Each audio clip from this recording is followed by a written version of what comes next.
ഒരു മൾട്ടിനാഷണൽ ടൂർണമെന്റിൽ ആദ്യമായിട്ടായിരുന്നു സഞ്ജു കളിക്കാനിറങ്ങിയത്. തന്റെ സ്ഥിരം ഓപ്പണിംഗ് പൊസിഷൻ വിട്ടിട്ട് മധ്യനിരയിലായിരുന്നു സഞ്ജുവിന്റെ സ്ഥാനം.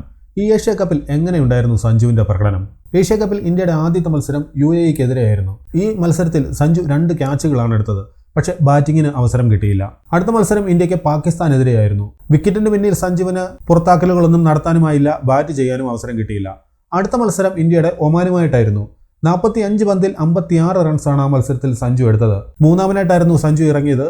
അതൊരു സ്ലോ ഇന്നിങ്സ് ആയിരുന്നു എന്ന് എല്ലാവരും പറയുന്നുണ്ടെങ്കിലും വിക്കറ്റുകൾ വീണുകൊണ്ടിരുന്ന സമയത്ത് സഞ്ജുവിന്റെ ആ ഇന്നിങ്സിന് വളരെയേറെ വിലയുണ്ടായിരുന്നു എന്ന് പറയാം. വിക്കറ്റ് കീപ്പിംഗിൽ സഞ്ജുവിന് സ്റ്റംപിങ്ങോ ക്യാച്ചോ ഒന്നുമില്ലായിരുന്നു. അങ്ങനെ സൂപ്പർ 4ലേക്ക് കടന്ന ഇന്ത്യയുടെ ആദ്യത്തെ മത്സരം പാകിസ്ഥാനെതിരെയായിരുന്നു.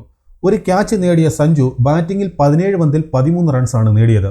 അഞ്ചാമനായിട്ടാണ് സഞ്ജു ഈ മത്സരത്തിൽ ബാറ്റിംഗിന് ഇറങ്ങിയത്. ഇത് സഞ്ജുവിന്റെ ഒരു നിരാശപ്പെടുത്തുന്ന പ്രകടനമായിരുന്നു എന്ന് പറയാം. പിന്നീട് ബംഗ്ലാദേശിനെതിരായിട്ടുള്ള മത്സരമായിരുന്നു.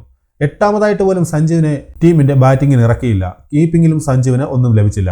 പിന്നീട് സൂപ്പർ 4ലെ അവസാന മത്സരം ശ്രീലങ്കയുമായിട്ടായിരുന്നു.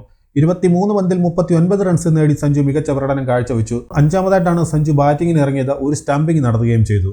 പിന്നെ ഇന്നലെ നടന്ന ഫൈനൽ 21 പന്തിൽ 24 റൺസ് മാത്രമാണ് സഞ്ജു ആ മത്സരത്തിൽ നേടിയതെങ്കിലും 20 റൺസിന് 3 വിക്കറ്റ് നഷ്ടപ്പെട്ടിരുന്ന ഇന്ത്യയെ തകർച്ചയിൽ നിന്നും കരകയറിയത് സഞ്ജുവും തിലക് വർമ്മയുമായിട്ടുള്ള ആ കൂട്ടുകെട്ടായിരുന്നു. 2 ക്യാച്ചും മത്സരത്തിൽ സഞ്ജു നേടിയെടുത്തു. അങ്ങനെ 7 കളികളിലെ 4 ഇന്നിംഗ്സിൽ നിന്നും 132 റൺസാണ് സഞ്ജു അടിച്ചത്. ഇന്ത്യക്കാരിൽ ഏറ്റവും കൂടുതൽ റൺസ് അടിച്ചവരിൽ 3ാം സ്ഥാനത്ത് സഞ്ജു ഉണ്ട്. മുന്നിലുള്ളത് അഭിഷേക് ശർമ്മയും തിലക് വർമ്മയും. 5 ക്യാച്ചും ഒരു സ്റ്റംപിങ്ങും. അങ്ങനെ 6 പുറത്താക്കലുകളാണ് ഈ ഏഷ്യ കപ്പിൽ സഞ്ജു നടത്തിയത്. ഒമാനെതിരായ മത്സരത്തിലൂടെ മാൻ ഓഫ് ദി മാച്ച് പുരസ്കാരവും സഞ്ജു നേടിയിട്ടുണ്ടായിരുന്നു.